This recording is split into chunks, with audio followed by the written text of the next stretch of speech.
మనం అందరికీ నచ్చాలనేమి రూల్ లేదు. హ్మ్. కొంతమందికే నచ్చుతాం. హ్మ్. ఎందుకు మన ఇంట్లోనే మనం అందరికీ నచ్చము. హ్మ్. కొంతమందికి కాస్త ఏదో పర్వాలేదనిపిట్టుగా అనిపిస్తూ ఉంటుంది. హ్మ్. కొంతమందికి బాగా నచ్చుతాం. హ్మ్. బయట సమాజంలో కూడా అంతే. హ్మ్. సొసైటీలోకెళ్తే మనకి ఓ 10, 15 మందితో మనం మూవ్ అవుతున్నాం అనుకోండి రోజు. అందరికీ మనం అంటే ఏం పెద్ద మంచి అభిప్రాయం ఉండదు. ఏదో అవసరార్థం మాట్లాడుతూ ఉంటారు. హ్మ్. స్నేహితుల్లో ముఖ్యంగా ఇది ఎక్కువుంటుంది. హ్మ్. నచ్చకపోవటం అనేది ఎక్కువుంటుంది. ఏదో హాయ్, బాయే చెప్తామే పెద్దగా వాళ్ళంటే నాకేమి హ్మ్. అంత గుడ్ ఐడియా ఏం లేదని చెప్తూ ఉంటారు. హ్మ్. ఇదంతా కూడా మనము హ్మ్. మన ప్రవర్తన బట్టే వస్తుంది గనక, హ్మ్.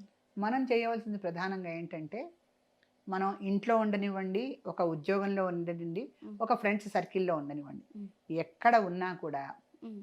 మనకి వేదాలు చాలా చాలా మంచి మాటలు చెప్పినాయి. ఈ రోజుల్లో వేదాలు, పురాణాలు, కావ్యాలు, మంచి పుస్తకాలు హ్మ్. చదవటం అనేది లేదు.